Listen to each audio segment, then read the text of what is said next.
Hello friends, study with Krishna channel में एक बार आपका फिर स्वागत है। आज की इस क्लास में हम जो चैप्टर स्टार्ट करने वाले हैं वो है खनिज संसाधन, मिनरल रिसोर्सेज इन इंडिया। इसमें आज के इस चैप्टर में हम खनिजों से संबंधित दो बातें डिस्कस करेंगे।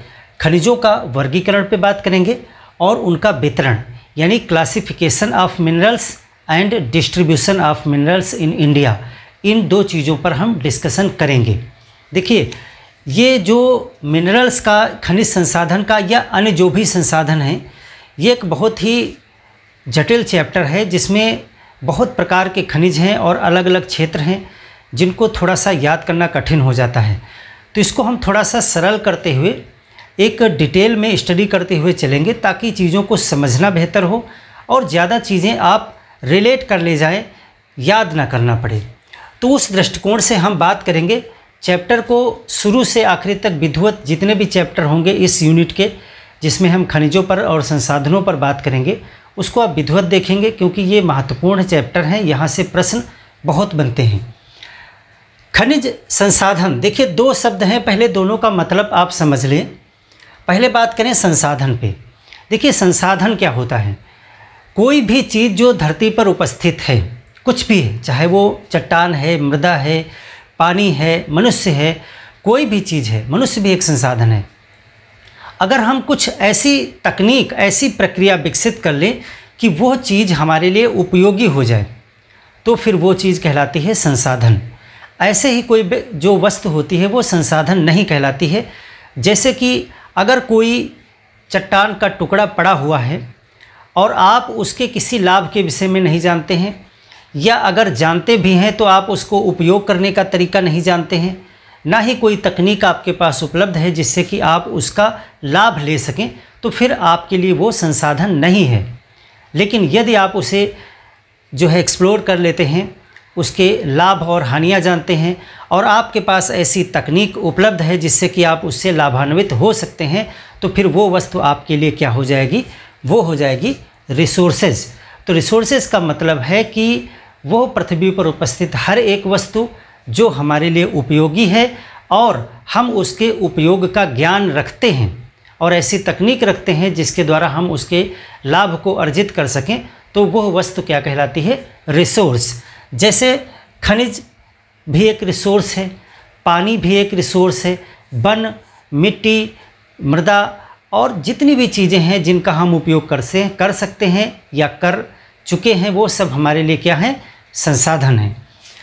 अब बात करते हैं खनिज पे। खनिज क्या होते हैं? तो देखिए बहुत प्रकार के तत्व इस पृथ्वी पर पाए जाते हैं, जैसे कि लोहा है, ऑक्सीजन है, जो है सोना है, चांदी है, बहुत सी चीज़ें हैं, बहुत से तत्व इस पृथ्वी पर पाए जाते हैं। और तत्व आपस में मिलकर के क्या बना देते हैं? यौगिक बना देते हैं। जैसे कि एक तत्व उदाहरण के लिए ले लीजिए, जैसे एक तत्व है Fe, ये आयरन है। एक तत्व है ऑक्सीजन। अगर Fe और ऑक्सीजन मिलकर के कुछ बना देते हैं जैसे Fe3O4, तो एक प्रकार से एक यौगिक बन जाता है। दो या दो से अधिक जब तत्व आपस में मिल जाते हैं तो एक मिश्रण जो तैयार होता है, मिश्रण नहीं कहेंगे, यौगिक बन जाता है, आपस में जुड़ जाते हैं। वो मिश्रण और यौगिक में थोड़ा सा फर्क होता है। मिश्रण में दो चीज़ें जो होती हैं उनको आसानी से देखा जा सकता है मिले हुए, और वो पृथक की जाती हैं। तो ये यौगिक है, यानी कि ये एक दूसरे से जुड़ करके यौगिक बना लेते हैं। तो अगर कोई तत्व है, जैसे कि एक तत्व है या कोई यौगिक है, इनको कहा जाता है खनिज। इन्हीं को खनिज कहा जाता है। ये जो यौगिक हैं या जो ये तत्व हैं, यही क्या हैं? यही जो है खनिज कहलाते हैं।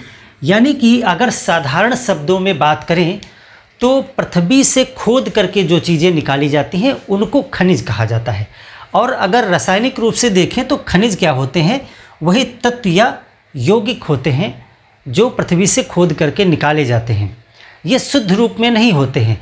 ऐसा नहीं कि पृथ्वी से खनिज आपने खोदा और वो सीधे सीधे लोहा या कॉपर या एल्युमिनियम निकलेगा, ऐसा नहीं है। ये अशुद्ध होते हैं, इनमें बहुत सी चीज़ें मिक्स रहती हैं। फिर हम तमाम तकनीकों का उपयोग करके उसमें से अपने लिए उपयोगी चीज़ों को शुद्ध रूप में प्राप्त करते हैं। तो खनिज क्या है? पृथ्वी से खोद करके यानी चट्टानों में से खोद करके जो चीज़ें निकाली जाती हैं उनको खनिज कहा जाता है। और रासायनिक रूप से ये क्या होते हैं, ये तत्व होते हैं और यह तत्वों के यौगिक होते हैं या फिर कई यौगिकों का मिश्रण होते हैं। यानी ऐसा नहीं कि उसमें एक ही तत्व होगा या एक ही यौगिक होगा। पृथ्वी पर चट्टानों में बहुत प्रकार के तत्व हैं, बहुत प्रकार के तत्वों के यौगिक हैं, फिर यौगिकों के बहुत से मिश्रण हैं। तो इस प्रकार से ये खनिज जो होता है वो ये कहलाता है। तो आप खनिज संसाधन दोनों चीज़ों का मतलब समझ गए। चलिए अब बात करते हैं अपने चैप्टर पे। देखिए, सबसे पहले हम क्या समझे कि खनिज क्या है। खनिज यानी मिनरल्स।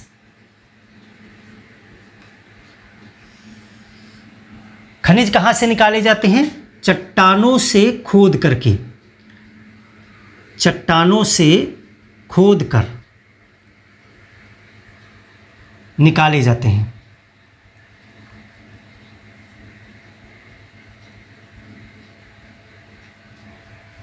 तो ये हो गया इनका एक सरल परिभाषा। एक्चुअल में ये होते क्या हैं? ये तत्व होते हैं या यौगिक होते हैं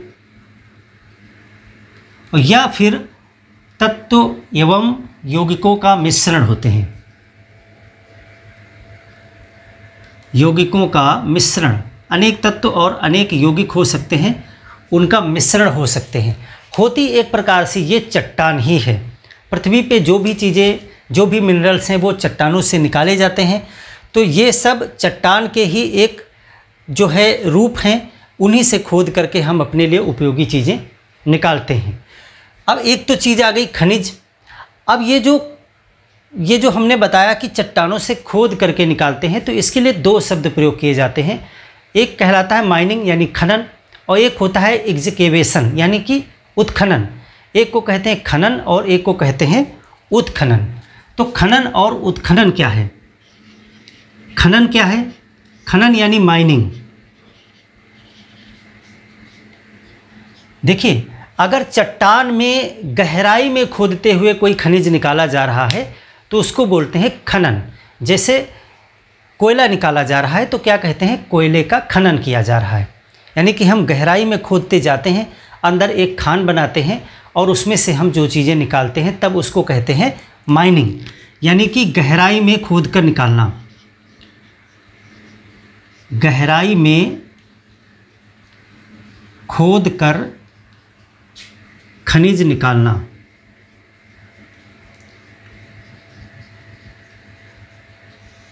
आप इसको ऊर्ध्वाधर भी कह सकते हैं। अब एक आप शब्द सुनते हैं उत्खनन। उत्खनन यानी कि एक्सकेवेशन। इसका मतलब होता है कि ऊपरी परत की खुदाई करना, यानी क्षैतिज रूप से। हम गहराई में नहीं जाएंगे, क्षैतिज रूप से जो है खनन करेंगे, तो उसको कहते हैं उत्खनन। जैसे कि आप देखते हैं जब कोई ऐतिहासिक स्थल मिलता है, जैसे सिंधु घाटी क्षेत्र में आप देखते हो, तो वहाँ पर खनन शब्द नहीं प्रयोग किया जाता, वहाँ पे उत्खनन प्रयोग किया जाता है। यानी सिंधु घाटी के सभ्यता के जो नगर हैं उनका खनन नहीं किया गया है, उनका क्या किया गया है? उत्खनन यानी एक्सकेवेशन किया गया है। तो उत्खनन क्या होता है? ऊपरी परत, ऊपरी परत को खोदना। यानी आप कह सकते हो इसको क्षैतिज, इसको आप क्या कह सकते हो? क्षैतिज। और इसको आप क्या कह सकते हो? ऊर्ध्वाधर, horizontal and vertical, horizontal and vertical. अब ये हो गया खनन और उत्खनन, दोनों चीज़ें आप समझ गए। देखिए, खनिज निकालने के लिए दोनों तरीके प्रयोग किए जाते हैं। जैसे कि आपको कोयला निकालना है तो नीचे गहराई में खान बनाते हुए जाएंगे अगर, तो उसको खनन कहेंगे। अगर आपका कोई पर्वत है और पर्वत से आपको पूरी मिट्टी यहाँ से निकाल के ले जानी है तो उत्खनन हो गया, क्योंकि वो पूरा क्षैतिज रूप से आप पर्वत काट के निकल जाएंगे, उसके लिए आपको नीचे गड्ढा बनाने की ज़रूरत नहीं है। तो उत्खनन, तो दोनों तरीके से खनिज निकाले जाते हैं। अब एक शब्द आता है माइन। खान क्या होता है? खान यानी कि माइन।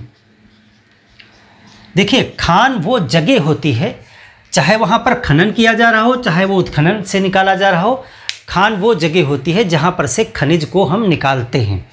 तो खान क्या है? जहाँ से खनिज निकाला जा रहा हो, जहाँ से खनिज निकाला जा रहा हो। आपसे प्रश्न पूछे जाते हैं जैसे कि कोयले की खानें कहाँ कहाँ पर हैं, यानी वो जगहें कहाँ पर हैं जहाँ से कोयला निकाला जाता है। लोहे की खानें कहाँ हैं, तांबा की खानें कहाँ हैं। तो ये माइन का मतलब होता है जहाँ से खनिज निकाला जा रहा हो। अब देखिए, जो खनन होता है इसमें भी कई कैटेगरी हैं, उतना जानने की ज़रूरत नहीं। जैसे कूप खनन कहलाता है, या कम गहरी खानें होती हैं, बहुत गहरी खानें होती हैं। तो वो सब प्रकार होते हैं खानों के। ये 3 शब्दावली ज़्यादा आएंगी आपकी, खनन, उत्खनन और खान। तो इसको आपने समझ लिया, खनिज को आपने समझ लिया। अब देखते हैं कि भारत में जो है कौन कौन से खनिज का वर्गीकरण क्या है और वितरण क्या है। अभी यहाँ पर हम पहले चैप्टर में ये नहीं बात करेंगे कि कहाँ पर कौन सा खनिज पाया जाता है। अभी हम सामूहिक रूप से उन चीज़ों पर बात करेंगे जो हर एक खनिज से रिलेटेड हैं। यानी हम सबसे पहले देखेंगे खनिजों का वर्गीकरण, कितने प्रकार के खनिज होते हैं जिनको हमें पढ़ना है। अगर आप इन सारी चीज़ों को कैटेगरी वाइज नहीं बांट लेंगे तो फिर चैप्टर आपके लिए बहुत कठिन हो जाएगा, और रटने के अलावा फिर आपके पास कोई भी विकल्प नहीं बचेगा, और शायद वो बहुत कठिन तरीका होगा। तो देखिए, हेडिंग हमारी रहेगी खनिजों का वर्गीकरण।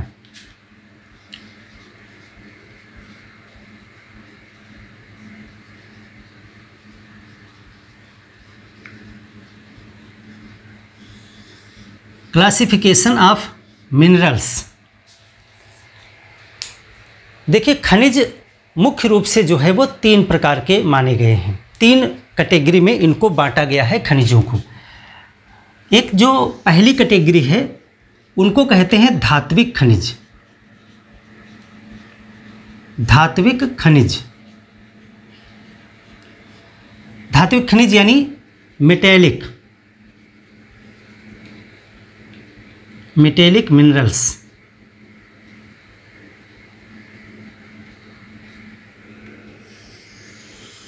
पहला ये प्रकार है। जो दूसरा प्रकार है उसको बोलते हैं अधात्विक खनिज, यानी नॉन मेटेलिक मिनरल्स। दूसरा क्या है? नॉन मेटेलिक यानी अधात्विक, अधात्विक खनिज। देखिए, बहुत इसका वर्गीकरण सरल है, कोई ज़्यादा कठिन बात नहीं है। Non metallic minerals. और तीसरा जो वर्गीकरण इसका किया गया है उसमें रखे गए हैं ऊर्जा संबंधी खनिज, यानी ऊर्जा खनिज। इनको ईंधन भी बोला जाता है, ऊर्जा खनिज यानी एनर्जी मिनरल्स, एनर्जी मिनरल्स।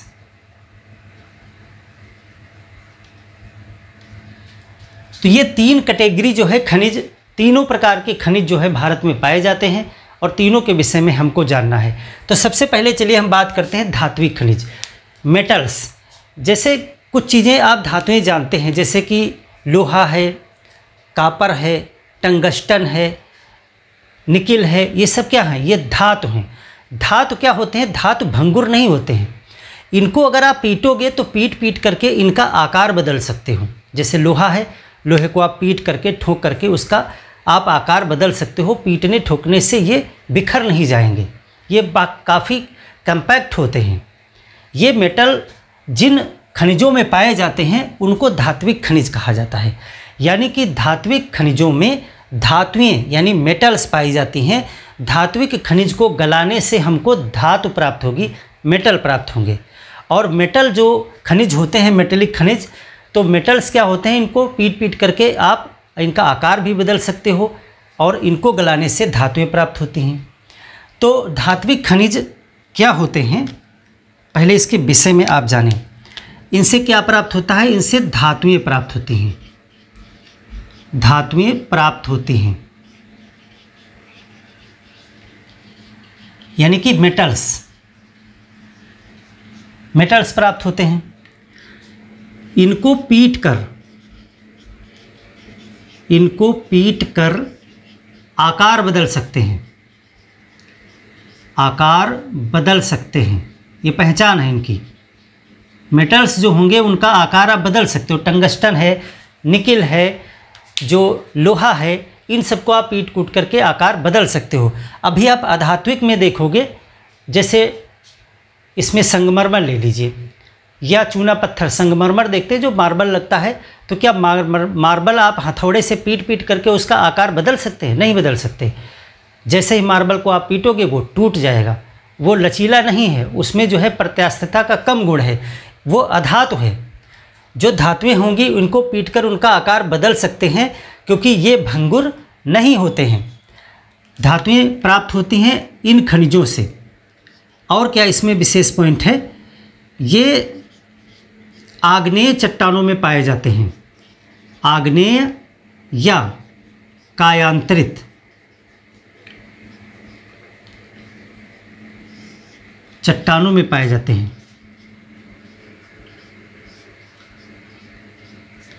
आग्नेय यानी इग्नियस, और इग्नियस का रूप बदल जाए बाद में तो फिर वो कायांतरित हो गई। चट्टानों के चैप्टर में आपको बताया था। तो जो जितने भी धात्विक खनिज होते हैं यानी मेटल्स होते हैं, वो सब इग्नियस में पाए जाते हैं या कायांतरित चट्टानों में पाए जाते हैं। ऐसा नहीं होगा कि सेडिमेंट्री रॉक्स में आपको मिल जाएं। सेडिमेंट्री रॉक्स जैसे उत्तर प्रदेश, बिहार, पश्चिम बंगाल के जो मैदान हैं गंगा और ब्रह्मपुत्र के, तो ये सब क्या हैं, मैदान जो होते हैं ये सब अवसादी चट्टान हैं। ये सब जो है नदियों द्वारा लाई गई जो है चट्टानी मटेरियल को पाट करके बनाए गए हैं। तो इसमें मेटल्स नहीं मिलेंगे। कहीं आपको नहीं सुनने में आएगा कि बिहार में जो है मैदानी क्षेत्र में, गंगा के मैदान में जो है वो लोहे की खान है, लोहा निकाला जा रहा है, यानी आयरन ओर निकाला जा रहा है या कापर निकाला जा रहा है उत्तर प्रदेश में किसी खान में। हाँ, एक दो ज़िले हैं जहाँ पे पठारी क्षेत्र हैं, जैसे कि सोनभद्र ज़िला उत्तर प्रदेश का। और ये जो झारखंड वगैरह इलाके हैं, झारखंड है, छत्तीसगढ़ है, ये सब पठार पे जो स्थित हैं, पठारी क्षेत्र में, यानी कि वहाँ पर आग्नेय और कायांतरित चट्टानें हैं। जो गोंडवाना लैंड का पार्ट हैं, यानी धारवाड़ जो है, वहाँ पे आर्कियन चट्टानें, कुडप्पा चट्टानें, वो सब पाई जाती हैं। तो वहाँ पर धातुएँ निकलेंगी। तो मुख्य रूप से जो धातुएँ हैं वो धारवाड़ क्रम की चट्टानों में सबसे ज़्यादा धातुएँ पाई जाती हैं। तो धारवाड़ क्रम में आप लिख लें, धारवाड़ क्रम की चट्टानों में सर्वाधिक ये पाए जाते हैं। चट्टानों में सर्वाधिक देखिए पाए जाते हैं ये आर्कियन में भी, क्योंकि धारवाड़ जो है वो आर्कियन चट्टानों से ही बने होते हैं। शुरुआत में ही आपको बताया था। लेकिन धारवाड़ जो चट्टानें होती हैं वो आर्कियन से मुलायम पड़ती हैं, इसीलिए धारवाड़ से जो है इनको आसानी से निकाला जा सकता है। ये छोटा नागपुर का पठार वगैरह है या कर्नाटक के क्षेत्र हैं, यहाँ सब धारवाड़ की चट्टानें बहुतायत मात्रा में पाई जाती हैं। इग्नियस यानी अग्नेय चट्टानें ही होती हैं धारवाड़। तो यहाँ से मेटल बहुत निकाला जाता है। तो आप इस चीज़ को समझ गए कि धात्विक खनिज क्या होते हैं। वह खनिज जिनसे हमें, जिनको गलाने से हमको धातुएं यानी मेटल्स प्राप्त होते हैं। मेटल्स क्या हैं, इनको पीट करके हम इनका आकार भी बदल सकते हैं, भंगुर नहीं है। ये सब आग्नेय या कायांतरित चट्टानों में ही पाई जाती हैं, यानी अवसादी में नहीं पाई जाती हैं। और धारवाड़ प्रकार की चट्टानों में इनकी अधिकता है। कुडप्पा में भी पाई जाती हैं, लेकिन एक प्रमुख हमने बताया कि धारवाड़ में अधिकता है। तो ये हो गया धात्विक खनिज। अब इसमें अगर एग्जाम्पल्स की बात करें कि जैसे कौन से खनिज जो हैं वो धात्विक खनिज हैं, तो जैसे उदाहरण, कुछ आपको उदाहरण भी पता होनी चाहिए, क्योंकि क्वेश्चन आ जाता है एग्जाम में कि निम्नलिखित में से कौन सा धात्विक खनिज है या अधात्विक खनिज है। तो धात्विक के कुछ उदाहरण आप देखें। अच्छा, उदाहरण से पहले इसके वर्गीकरण में इसमें कई प्रकार होते हैं, तो अलग अलग उदाहरण लिख लेंगे तो ज़्यादा अच्छा होगा। देखिए, ये जो धात्विक खनिज हैं इसमें भी मुख्य रूप से दो पार्ट होते हैं। इसमें भी दो प्रकार हैं। एक है लौह धातुएं, लौह धात्विक खनिज, और एक है अलौह धात्विक खनिज। देखिए, इसमें बहुत मामूली सा अंतर है। धातु तो दोनों हैं, लेकिन एक सबसे प्रमुख जो धातु है भारत में वो है लोहा। तो कुछ धातुओं में कुछ खनिज जो होते हैं उसमें लोहा जरूर पाया जाता है, तो उसको कहते हैं लौह धात्विक खनिज, यानी उनमें लोहे का अंश जो है वो उपस्थित होता है। और कुछ ऐसी होती हैं जिनमें लोहे का अंश नहीं पाया जाता है, धातु वो भी हैं लेकिन उनमें लोहा नहीं है, तो उनको कहते हैं अलौह, जैसा नाम से, यानी कि ये आयरन वाले हैं और ये बिना आयरन वाले हैं। तो जो लौह धात्विक खनिज हैं, लिखने की ज़रूरत आपको है, इसमें लोहा पाया जाता है, लिख लीजिए। और अलौह धात्विक खनिज में लोहा का अंश जो है वो नहीं पाया जाता है, यानी इनमें आयरन है, आयरन का अंश है, अंश पाया जाता है। और इसमें जो है क्या लिखेंगे, आयरन का अंश नहीं पाया जाता है, लोहा नहीं होता है, आयरन का अंश नहीं। धातुएं दोनों ही हैं। अब उदाहरण लिखें अलग अलग, हम इसीलिए आपको अलग अलग उदाहरण इसलिए बता दिया क्योंकि इस तरह से भी प्रश्न आ सकता है कि इसमें से कौन सा लौह धात्विक खनिज है, धात्विक भी है और लोहे वाला भी है। तो देखिए लौह धात्विक खनिज एग्जाम्पल्स, आयरन अयस्क, आयरन अयस्क। देखिए जो आयरन अयस्क है, यहाँ पे अयस्क शब्द को अभी हम डिफाइन कर देंगे, अयस्क क्या है। आयरन जिनमें पाया जाएगा तो आयरन अयस्क तो है ही, इसके साथ मैग्नीज है, मैग्नीज भी जो है लौह धात्विक खनिज है, निकिल है, निकिल, कोबाल्ट, क्रोमियम, ये इतने एग्जाम्पल हैं, और भी हैं, आगे बात करते रहेंगे। यहाँ पर आप देखें कि धात्विक खनिज में जो लौह धात्विक खनिज हैं उसमें iron, manganese, nickel, cobalt, chromium, tungsten, tungsten भी आप लिख लें, एक बहुत इम्पॉर्टेंट है टंगस्टन। टंगस्टन से जो है बहुत सी चीज़ें बनती हैं, एक इसका लोकप्रिय उदाहरण बताइए, टंगस्टन का प्रयोग जो है कहाँ पर आपने देखा है, घर में यूज होने वाली वस्तुओं में, टंगस्टन। तो ये हो गए आपके लौह धात्विक। अब बात करते हैं अलौह धात्विक। अब अलौह में बहुत आसान है आपको जानना, वो सारी चीज़ें जिनका लोहे से कोई लेना देना नहीं है, यानी कि जैसे कि तांबा, जैसे कि सोना, चांदी, ये सब क्या हैं, ये धातुएं तो हैं लेकिन ये लौह धातुएं नहीं हैं, ये अलौह धातुएं हैं। तो इसमें कौन सी आ गई, अलौह में, अलौह में आपकी आ गई जैसे कि कापर, जैसे सोना, चांदी, सीसा, जस्ता, बॉक्साइट, सॉरी बॉक्साइट उधर नहीं होगा क्योंकि बॉक्साइट जो है वो अलौह में आता है, इसको इधर से हटा दें, ये चीज़ें इधर आएंगी, कापर, सोना, चांदी, सीसा, जस्ता, बॉक्साइट और प्लेटिनम, यानी जितने भी कुछ जो है पुस्तकों में एक वर्गीकरण आपको इसी में मिल जाएगा, बहुमूल्य धातुएं, यानी कि ये जो है सोना, चांदी, प्लेटिनम, ये सब क्या हैं, ये बहुमूल्य धातुओं में आते हैं। तो इनको आप अलग से बहुमूल्य धातुएं भी लिख सकते हैं, ये तीन, ये बहुमूल्य धातुएं हैं, सोना, चांदी और प्लेटिनम वगैरह। बाकी कापर, सीसा, जस्ता, बॉक्साइट, देखिए बॉक्साइट से एल्युमिनियम निकाला जाता है, उसको लोहे से मतलब नहीं है उसका, इनमें चुंबकीय गुण होता है, जो लौह धात्विक खनिज होते हैं इनमें चुंबकीय गुण होता है और इनमें चुंबकीय गुण नहीं होता, यानी चुंबक से आकर्षित ये नहीं होंगे। तो ये सब आ गए आपके अलौह धात्विक खनिजों में। और टिन भी है इसमें, टिन भी आप लिख लें, टिन।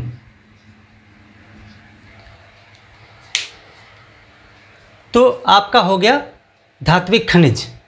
अब बात करते हैं अधात्विक खनिज, यानी कि ऐसे खनिज जिनसे हमें धातुएं नहीं प्राप्त होती हों, लेकिन वो भी उपयोगी हैं, खनिज वो भी हैं, लेकिन उनका धातुओं से लेना देना नहीं है, यानी ये चीज़ें उनमें नहीं पाई जाती हैं, ये भंगुर होते हैं, यानी अगर आप इनको ठोकोगे पीटोगे तो आकार नहीं बदलेंगे, टूट जाएंगे, बिखर जाएंगे।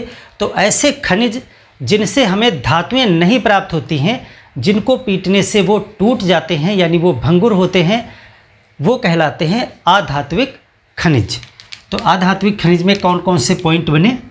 इनसे धातुएं नहीं प्राप्त होती हैं, धातुएं नहीं प्राप्त होती, भंगुर होते हैं, भंगुर होते हैं, यानी कि पीटने से टूट जाते हैं, पीटने से टूट जाते हैं। भंगुर का मतलब ये है। ये कहाँ पाए जाएंगे? ये जो आप निकालते हैं संगमरमर, जो आप निकालते हैं चूना पत्थर, बलुआ पत्थर, या ये सारी चीज़ें जो होती हैं वो अवसादी चट्टानों में पाई जाती हैं। जैसे कि आप जानते हो कि पत्थरों का जो सबसे मेन है वो विंध्यन रेंज है। विंध्यन क्या है? एक अवसादी चट्टानों से निर्मित पर्वत है। तो इनमें जो पाए जाते हैं वो सब अवसादी चट्टानों में पाए जाते हैं। ये आग्नेय चट्टानों के बजाय ये किस में पाए जाते हैं? अवसादी चट्टानों में। अवसादी मतलब सेडिमेंट्री, सेडिमेंट्री रॉक्स अवसादी चट्टानों में पाए जाते हैं। इसमें कोई प्रकार नहीं है, इसमें आप जो है सीधे सीधे एग्जाम्पल लिख लें। बाकी आगे हम सब समझते रहेंगे कितने प्रकार के अयस्क वगैरह क्या होते हैं सब। इसमें जैसे कि आप लिखें चूना पत्थर, चूना पत्थर, बलुआ पत्थर,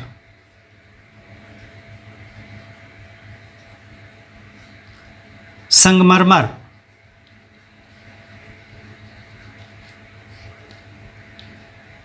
जिंक, पोटास, सल्फेट, नमक, ये सारी चीज़ें क्या हैं? इनका धातुओं से कोई लेना देना नहीं है, लेकिन ये सब खनिज की श्रेणी में आते हैं। और भी प्रमुख हैं जैसे कि डोलोमाइट, डोलेमाइट, डोलोमाइट, जिप्सम आदि। ये सभी क्या हैं? अधात्विक खनिज हैं। तो धात्विक और अधात्विक आप समझ गए क्या होते हैं। अब तीसरे आते हैं ऊर्जा खनिज। इनको ईंधन वाले खनिज भी कहा जाता है, यानी जिनको जलाने से या जिनके जो है दोहन से हम ऊर्जा प्राप्त करते हैं। देखिए ये ऊर्जा प्राप्त करने वाले नहीं हैं।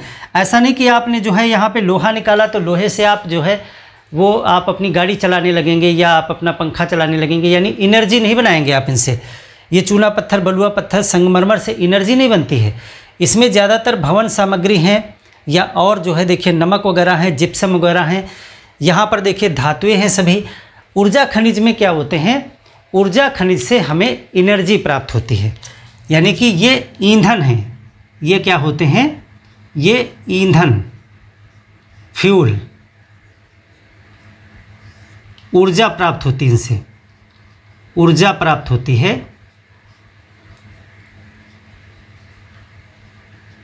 अब इसमें ज़्यादा कुछ है नहीं, इसमें आपको 3 उदाहरण देखने। ये देखिए अवसादी चट्टान में भी पाए जाते हैं और ये आग्नेय चट्टान में भी पाए जाते हैं, दोनों जगह पाए जाते हैं।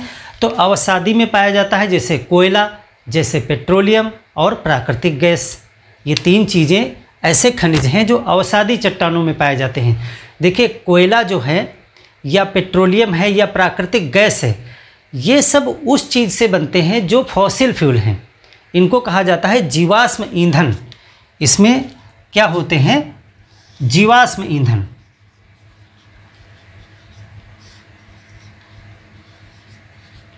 फॉसिल फ्यूल्स यानी कि ये जीव जंतुओं के अवशेषों से बने होते हैं। पृथ्वी पर कभी बहुत से पेड़ रहे होंगे, आज के करोड़ों साल, अरबों साल पहले पेड़ रहे होंगे। कभी यहाँ कुछ जीव जंतु भी डेवलप हुए होंगे, जैसे बहुत बड़े बड़े हो सकते हैं। हो सकता है उनके आकार प्रकार के विषय में हमको जानकारी भी ना हो।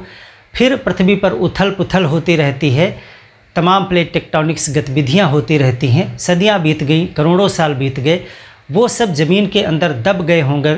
फिर उनके ही दबने से यानी ताप, दाब इत्यादि के प्रभाव से जो है वो जीवाश्मी ईंधन में तब्दील हो गए, यानी कोयला बन गया।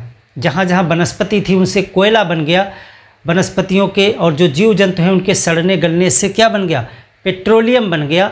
और उससे जो गैस बनी उसको प्राकृतिक गैस कहा गया। और ये तीनों ही जो है धरती के अंदर जो है विभिन्न स्थानों पर पाए जाते हैं, तो इनको कहा जाता है ऊर्जा खनिज या जीवाश्मी ईंधन। इनको ईंधन खनिज भी कहा जाता है। तो इसमें क्या एग्जाम्पल हैं, इसमें जैसे कोयला, कोल, पेट्रोलियम, पेट्रोलियम से ही पेट्रोल, डीजल, ये सब कुछ केरोसिन वगैरह निकाला जाता है। कोयला, पेट्रोलियम और प्राकृतिक गैस, प्राकृतिक गैस भी जो है जीवाश्मी ईंधन ही है। और दूसरा इसमें कौन सा, तो ये जो तीनों चीज़ें हैं यानी जीवाश्मी ईंधन जो है किसमें पाए जाएंगे, अवसादी चट्टानों में, यानी कि वो सेडिमेंट्री रॉक्स होती हैं। तो ये कहाँ पाए जाते हैं, तीनों अवसादी चट्टानों में, अवसादी चट्टानों में। ये क्वेश्चन भी आपसे किया जाता है कि कोयला, पेट्रोलियम या प्राकृतिक गैस किस प्रकार की चट्टानों में पाए जाते हैं, तो अवसादी चट्टानों में पाए जाते हैं। चूना पत्थर, बलुआ पत्थर, संगमरमर, पोटाश, डोलोमाइट, सल्फेट, जिप्सम, ये सब किस में पाए जाते हैं, अवसादी यानी सेडिमेंट्री रॉक्स। सेडिमेंट्री रॉक्स का मतलब आप समझते हैं कि अगर चट्टान है कोई, पहली चट्टान तो अग्नेय चट्टान ही होती है जो पृथ्वी के लावा के जमने से बनी होती है, या लावा बाहर निकलता है तब बनती है, यानी पुरानी भी है और नई भी बन जाती हैं। उन चट्टानों के कटने पिटने से जो बारीक मिट्टी तैयार होती है, यानी चट्टान के टुकड़े तैयार होते हैं, वो वायु द्वारा, पवन द्वारा, हिमानी द्वारा बहा कर ले जाए जाते हैं और विभिन्न स्थानों पर परत दर परत जो है वो लाखों करोड़ों साल तक वो जमा किए जाते हैं। उनके दबने से एक कठोर चट्टान, एक मुलायम चट्टान का निर्माण होता है, वो कहलाती है सेडिमेंट्री रॉक्स। तो ये धात्विक अधात्विक वाले जो खनिज हैं वो भी सेडिमेंट्री रॉक्स से ही बनते हैं। और ऊर्जा खनिज जो हैं कोयला, पेट्रोलियम, प्राकृतिक गैस, ये भी जो है वो सेडिमेंट्री रॉक्स में ही पाए जाते हैं। ये जो धात्विक खनिज हैं ये सेडिमेंट्री रॉक्स में नहीं पाए जाते हैं, ये पाए जाते हैं इग्नियस यानी आग्नेय, यानी जो सबसे पहले बनी थी, यानी जिनका लावा सीधे पृथ्वी से निकला था ऊपर, उससे जमने से जो चट्टानें बनी थी शुरुआत में, या फिर समय समय पर ज्वालामुखी से निकलती रहती है। इस प्रकार की जो चट्टानें बनती हैं उनमें तमाम प्रकार हैं। शुरुआत में हमने पढ़ाया था आर्कियन, धारवाड़, ये सब चीज़ें हैं, तो उनमें ये धात्विक खनिज पाए जाते हैं। अब यहाँ पर ऊर्जा खनिज में एक तो जीवाश्मी ईंधन प्रकार है, एक जो है आणविक ईंधन भी है इसमें। एक कौन सा है, आणविक ईंधन, यानी परमाणु ईंधन जिसको बोल सकते हो आप, एटॉमिक फ्यूल। अब जो आणविक ईंधन है, आणविक ईंधन जो है वो आग्नेय चट्टानों में पाए जाते हैं। ये जो है अवसादी में नहीं पाए जाते हैं, ये किस में पाए जाते हैं, आग्नेय चट्टानों में, आग्नेय चट्टानों में। ये आग्नेय चट्टानों में पाए जाते हैं। आणविक ईंधन के कौन से उदाहरण हैं, जैसे कि यूरेनियम, प्लूटोनियम, थोरियम, ये सब आणविक ईंधन के उदाहरण हैं। तो एक दो आप आणविक ईंधन के भी उदाहरण लिख लीजिए, जैसे यूरेनियम, थोरियम, प्लूटोनियम,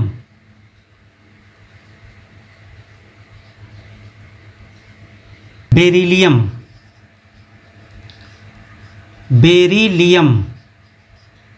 ग्रेफाइट,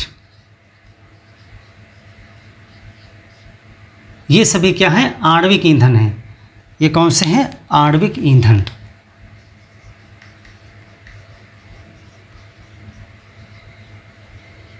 यहीं पे नीचे नोट कर लीजिएगा, आणविक ईंधन। तो ये हो गया आपका, 3 कैटेगरी बन गई आपकी ये।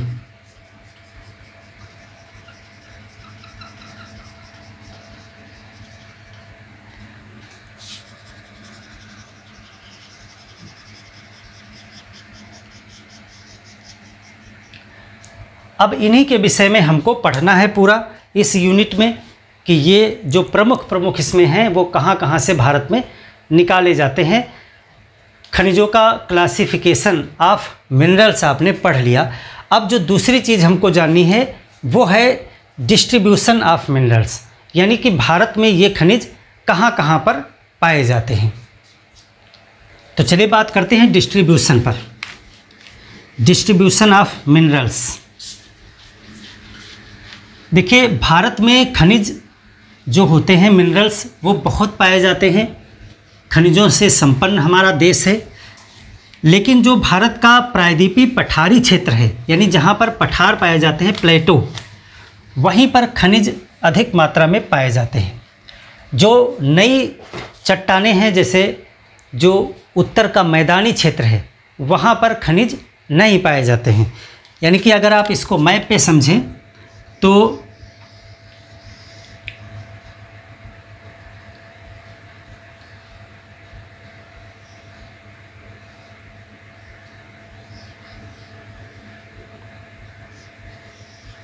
इस तरह से इंडिया है। तो इंडिया का जो पठारी क्षेत्र है, यानी कि आप कह सकते हो ये एरिया, ये जो इलाका है, ये पठारी क्षेत्र है। पठार, यहीं पर आपने सभी पठार पढ़े हैं। आपने यहाँ यूपी में और बिहार में इधर पठार नहीं पढ़े होंगे, हरियाणा पंजाब में इधर पठार नहीं है। तो ये जो मुख्य रूप से ये वाला जो गोंडवाना लैंड वाला पार्ट है, जो प्लेटो है, इस एरिया में ही ज़्यादा खनिज पाए जाते हैं। और इसमें भी वितरण समान नहीं है। ऐसा नहीं कि जितने खनिज आपके झारखंड में पाए जाएंगे उतने केरल में, तमिलनाडु में, महाराष्ट्र सब बराबर पाया जाएगा, ऐसा नहीं है। यहाँ पर भी जो खनिजों का वितरण है वो असमान है, यानी बराबर नहीं है।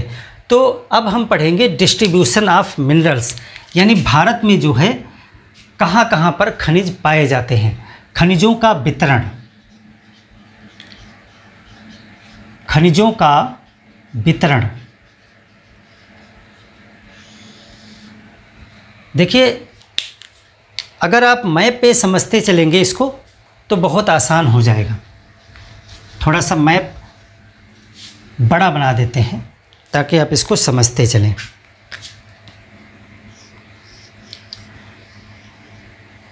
बेसिक चीज़ समझ लें, इसके बाद इसको हम पूरा डीपली अध्ययन करेंगे।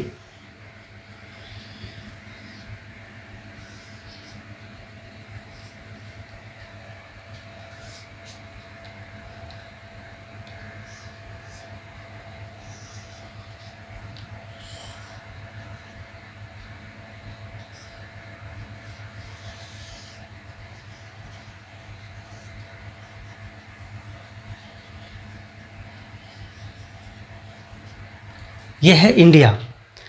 इंडिया पे खनिजों का वितरण अगर आपको समझना है तो 5 पेटियां हैं, यानी 5 बेल्ट हैं जहां पर खनिज पाए जाते हैं, हर एक जगह पर नहीं। तो खनिजों की 5 पेटियां हैं। कितनी है? 5 पेटियां, 5 बेल्ट्स, 5 पेटियां हैं। पहली जो है इसको लिखा जाता है उत्तर पूर्वी प्रायद्वीपीय पेटी।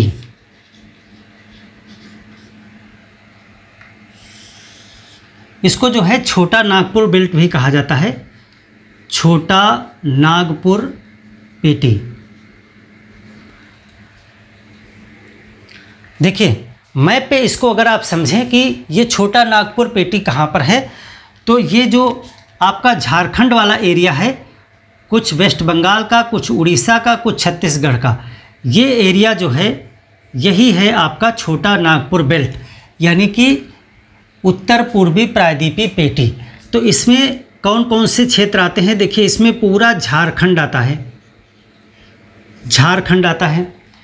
इसमें पश्चिम बंगाल आता है, पश्चिम बंगाल, ओडिशा और छत्तीसगढ़ का उत्तरी भाग, छत्तीसगढ़ का उत्तरी भाग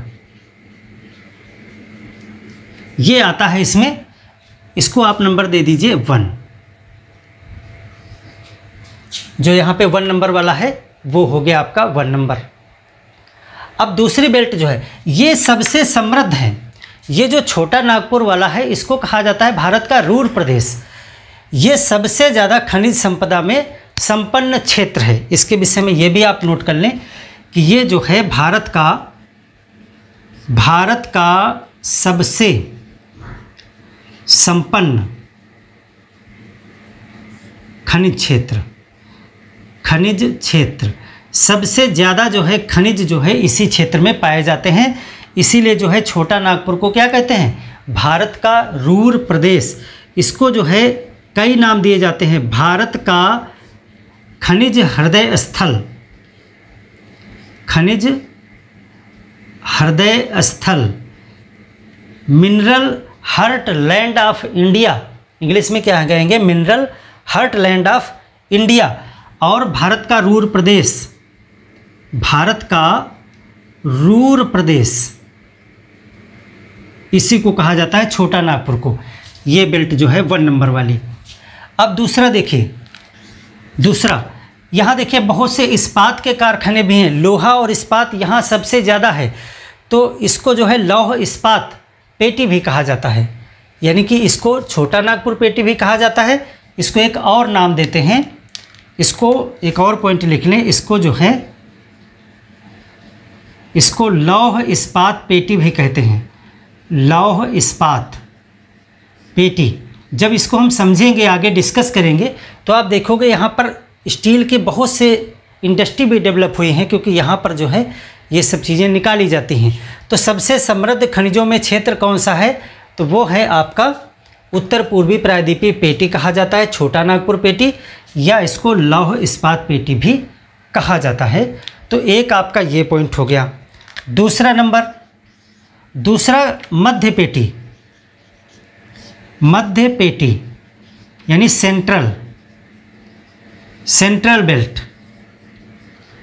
मध्य पेटी देखिए क्या है, मध्य पेटी में एक्चुअल में छत्तीसगढ़ का जो बचा हुआ भाग है दक्षिण का, इधर आंध्र प्रदेश, छत्तीसगढ़ और महाराष्ट्र और तेलंगाना का जो क्षेत्र है, पठारी क्षेत्र, वो आ जाता है मध्य पेटी में।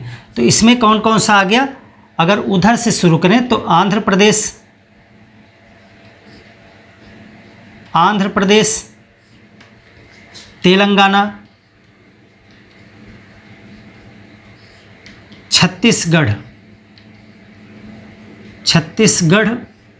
महाराष्ट्र का जो पूर्वी भाग है इससे जुड़ा हुआ, ये आ जाता है आपके मध्य पेटी में।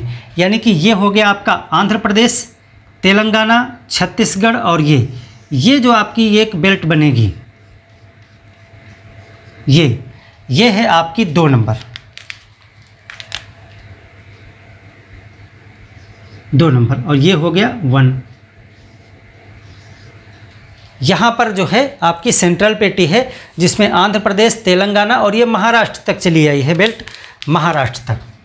इस तरह से थोड़ा और इसको बड़ा बना दें। ये आपकी हो गई मध्य पेटी। तीसरा जो है, तीसरी पेटी, इसको कहा जाता है दक्षिण पेटी, दक्षिण पेटी, साउथ बेल्ट। देखिए साउथ बेल्ट में क्या क्या है, साउथ बेल्ट में कर्नाटक और तमिलनाडु के क्षेत्र, ये 3 नंबर हैं। यहाँ पे कुछ तमिलनाडु की उच्च भूमियाँ और कर्नाटक की उच्च भूमियाँ, ये जो है आपकी है साउथ बेल्ट, दक्षिण पेटी। अब एक है दक्षिण पश्चिम पेटी, यानी वो दक्षिण की पश्चिम पेटी है, वो है यहाँ पे, यानी गोवा, कर्नाटक और केरल का कुछ इलाका, ये है 4 नंबर। तो चौथा आपका जो है वो है दक्षिण पश्चिम पेटी, साउथ वेस्ट बेल्ट। इसमें आ गया आपका गोवा, कर्नाटक का कुछ भाग और केरल, और ये जो आपकी दक्षिण वाली पेटी है इसमें कर्नाटक और तमिलनाडु है, कर्नाटक और तमिलनाडु। ये तो ये हो गई 1 2 3 4 पेटियां हो गई। और 5वीं पेटी जो है वो आपके यहाँ स्थित हैं, राजस्थान, गुजरात, अरावली क्षेत्र। ये आपका हो गया 5 नंबर, ये 5वीं पेटी है। इसमें मध्य प्रदेश भी है, 2 नंबर वाले में मध्य प्रदेश भी आ जाता है। आंध्र प्रदेश, तेलंगाना, छत्तीसगढ़, महाराष्ट्र और बीच में आपका मध्य प्रदेश भी है। यहाँ पर ये इस तरह से है, इस तरह से मध्य प्रदेश भी इसमें शामिल है। ये 5वीं पेटी है, गुजरात, राजस्थान, अरावली श्रेणी। 5वां नंबर क्या हो गया, इसको बोलते हैं उत्तर पश्चिम पेटी। ये उत्तर में है और पश्चिम, उत्तर पश्चिम, उत्तर पश्चिम पेटी। इसमें कौन कौन से क्षेत्र आ गए, इसमें सब राजस्थान के जितने क्षेत्र हैं, राजस्थान और गुजरात, अरावली क्षेत्र, अरावली श्रेणी, ये हरियाणा और दिल्ली तक फैली हुई अरावली श्रेणी पूरी जाती है। तो ये जो है 5 प्रमुख पेटियां हैं जहां पर खनिज निकाले जाते हैं। लेकिन इसका मतलब ये नहीं है कि और कहीं खनिज पाए नहीं जाते हैं। इसके अलावा अन्य क्षेत्र, हिमालय के क्षेत्र भी हैं, जैसे कि यहाँ भी हिमालय क्षेत्र और महासागर के क्षेत्र, ये भी जो है खनिज के क्षेत्र हैं। तो इसको हम अन्य में गिनते हैं।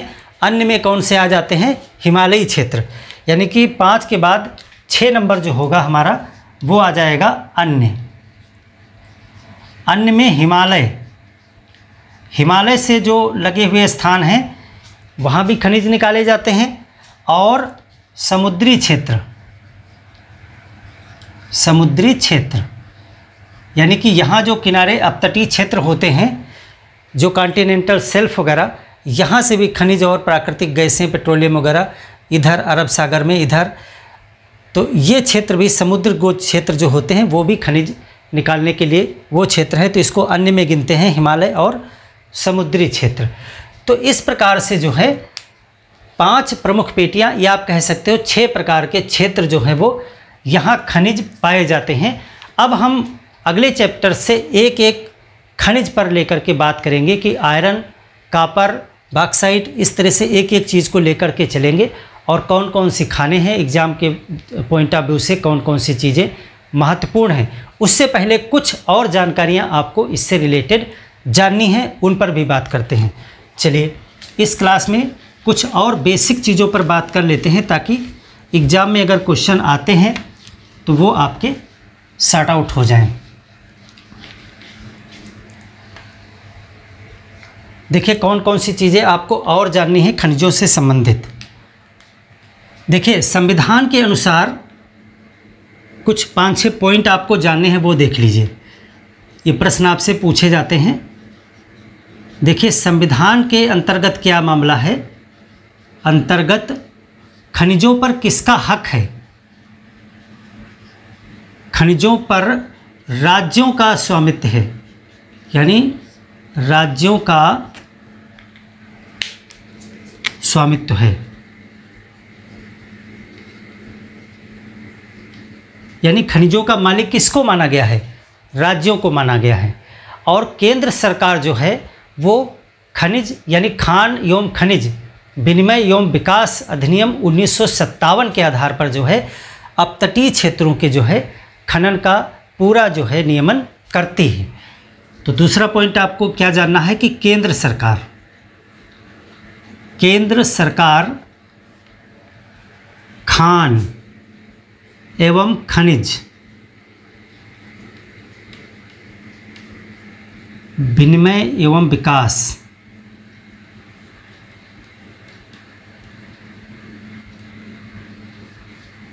अधिनियम 1957 के आधार पर बनाए गए नियमों से आधार पर अपतटीय क्षेत्रों में खनिजों का नियमन करती है, खनिजों का नियमन करती है। ये 2 पॉइंट आपको जानने हैं, यानी कि खनिजों पर मालिकाना हक जो है संविधान किसको देता है, राज्यों को। जो अपतटीय क्षेत्रों में खनिजों का नियमन है वो केंद्र सरकार करती है। खान एवं खनिज विनिमय एवं विकास अधिनियम 1957 के आधार पर कानून बना करके। और देखिए क्या चीज़ें आपको जाननी है इसमें। देखिए भारत में जो खनिजों का विकास या अन्वेषण, इसके संबंधित कौन कौन सी संस्थाएं हैं जो ये इसके पूरा कार्य को देखती हैं। तो इससे यानी कि खनिज अन्वेषण, खोज करना, अन्वेषण एवं विकास से संबंधित संस्थाएं। देखिए कौन कौन सी संस्थाएं भारत की हैं जो खनिजों से रिलेटेड है। खनिज के अन्वेषण यानी कहाँ पर खनिज की खोज की जाएगी, क्या किया जाएगा, कैसे जो है इसका विकास एवं प्रसार किया जाए। तो इससे संबंधित जो आपके एजेंसी हैं वो एक तो है भूगर्भ सर्वे यानी कि जियोलॉजिकल सर्वे ऑफ इंडिया, भारतीय भूगर्भ सर्वेक्षण, भारतीय भूगर्भ सर्वेक्षण, geological survey of India, GSI, geological survey of India. एक तो ये संस्था है। दूसरी एक संस्था है खनिज अन्वेषण निगम लिमिटेड। खनिज अन्वेषण, अन्वेषण का मतलब होता है खोज करना, निगम लिमिटेड, ये एक संस्था है। और एक है भारतीय खान ब्यूरो, भारतीय खान ब्यूरो, नागपुर में है, नागपुर। ये 3 प्रमुख संस्थाएं हैं जो खनिजों के अन्वेषण से संबंधित कार्य करती हैं। और इसके अलावा सार्वजनिक क्षेत्र की कई कंपनियां भी हैं, जैसे ONGC है, जैसे कि HCL है, ये सभी कंपनियां भी इसके साथ जो है काम करती हैं। यानी कि इसके अलावा सार्वजनिक क्षेत्र की, सार्वजनिक क्षेत्र की कंपनियां जैसे ONGC, oil and natural gas corporation, HCL और नाल्को,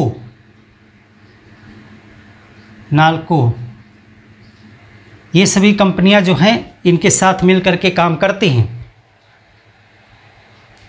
HCL कापर की कंपनी है, हिंदुस्तान कापर लिमिटेड।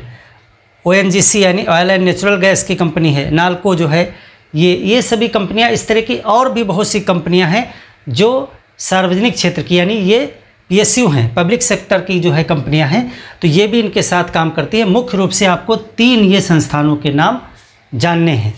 अब देखिए इसमें कई नीतियां भी हैं, इसको मिटा दें, नोट करते रहिएगा साथ में।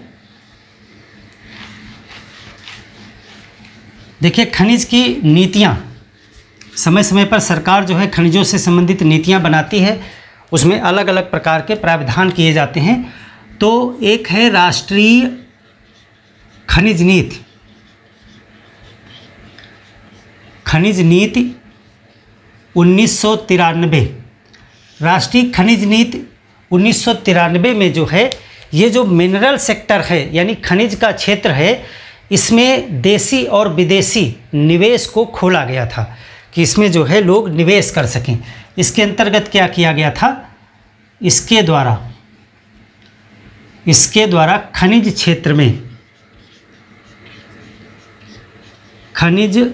क्षेत्र में देसी एवं विदेशी निवेश को खोला गया था। यानी देश और विदेश के लोग जो है इसमें पैसा अपना लगा सकते हैं, निवेश को खोला गया इस नीति के तहत। अब दूसरी एक है राष्ट्रीय खनिज अन्वेषण नीति 2016, अभी जल्दी की है ये, राष्ट्रीय खनिज अन्वेषण नीति 2016। इसमें क्या किया गया, इसमें प्राइवेट सेक्टर को भी जो है बढ़ावा दिया गया है कि खनिज सेक्टर में जो है प्राइवेट सेक्टर की भागीदारी और ज़्यादा बढ़े। तो इसमें जो है क्या किया गया है, निजी क्षेत्रों को और अधिक बढ़ावा दिया गया, और अधिक बढ़ावा दिया गया। यानी निजी क्षेत्र की जो कंपनियां हैं वे जो है इसमें आगे आए, खनिजों की खोज करने में, तेल, गैस, पेट्रोलियम इत्यादि का पता लगाने में, उनको जो है निकालने में जो है प्राइवेट सेक्टर की कंपनियां जैसे रिलायंस वगैरह हैं वो भी जो है आगे आए। पहले से है लेकिन और अधिक ज़्यादा इसको बढ़ावा दिया गया 2016 से, राष्ट्रीय खनिज अन्वेषण नीति 2016। तो इसके लिए जो है 2016 में हेल्प शुरू किया गया। 2016 में ही क्या शुरू किया गया, हेल्प। 2016 में हेल्प, HELP प्रारंभ किया गया। हेल्प जो है क्या है, हेल्प का मतलब है hydrocarbon exploration licensing policy. H का मतलब है हाइड्रोकार्बन एक्सप्लोरेशन, एक्सप्लोरेशन यानी खोज करना, पता लगाना, हाइड्रोकार्बन का पता लगाना। Hydrocarbon exploration licensing policy, licence देना इसके लिए, लाइसेंसिंग पॉलिसी, ये जो है 2016 में शुरू की गई हेल्प। और इसके पहले जो है चल रही थी नेल्प, उसकी जगह ये हेल्प आई है। यानी कि हेल्प ने जो है नेल्प का स्थान ले लिया। हेल्प ने नेल्प NELP का स्थान लिया। पहले जो था वो था नेल्प। नेल्प का क्या मतलब था, नेल्प का मतलब से सब कुछ वही था। यन का मतलब था यहाँ पे new, new exploration, exploration licensing policy. ये सब कुछ इम्पोर्टेंट है, पूछे जाते हैं इससे प्रश्न। पॉलिसी तो पहले ये जो है नेल्प चल रहा था, न्यू एक्सप्लोरेशन लाइसेंसिंग पॉलिसी, यानी नई खोजों के लिए लाइसेंस देना। उसका जो है उसकी जगह एक नया जो आ गया हाइड्रोकार्बन एक्सप्लोरेशन लाइसेंसिंग पॉलिसी। ये जो है 2016 में ये परिवर्तन किया गया। तो ये जो है इस प्रकार से 2016 में प्राइवेट सेक्टर्स को बहुत ज़्यादा बढ़ावा दिया गया, हेल्प की शुरुआत की गई। और इसके आंकड़े जो है इंडियन ब्यूरो ऑफ साइंस के द्वारा जो है, इंडियन ब्यूरो ऑफ साइंस के द्वारा जारी किए जाते हैं मिनरल्स के आंकड़े। एक संस्था का और आप नाम लिख लीजिए, Indian bureau of science, bureau of science. ये क्या करती है, ये प्रकाशित करती है एक रिपोर्ट, एक पुस्तक प्रकाशन। किसका करती है, Indian mineral year book, Indian mineral year book.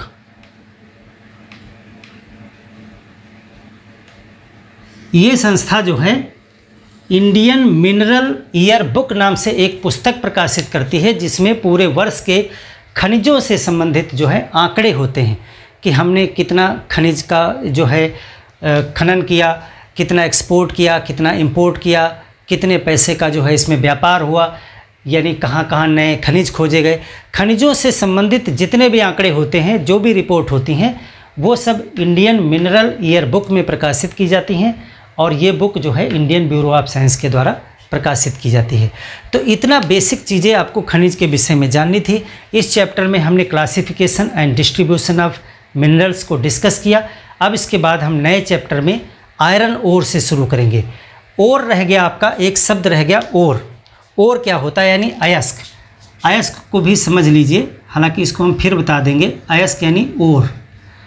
देखिए जैसा हमने बताया ना कि खनिज होते हैं, तो अगर किसी चट्टान में किसी एक खनिज की मात्रा यानी उसकी सांद्रता ज़्यादा हो तो क्या कहते हैं कि उस तत्व का वो और है, खनिज है। उदाहरण के लिए अगर किसी चट्टान में लोहे की ज़्यादा मात्रा पाई जा रही है तो उस चट्टान को हम कहेंगे लोहे का और है, यानी लोहे का अयस्क है। तो जाहिर सी बात है, जितना ज़्यादा मात्रा में अगर कोई तत्व वहाँ पर उपस्थित है तो वो उसी का अयस्क कहलाता है। तो अगले चैप्टर में हम आयरन से शुरू करेंगे। आयरन अयस्क भारत में कहाँ कहाँ पाया जाता है और इससे रिलेटेड जो है क्या क्या चीज़ें हमारे एग्ज़ाम के लिए महत्वपूर्ण हैं। तो मिलते हैं एक और बेहतर क्लास में, तब तक के लिए धन्यवाद।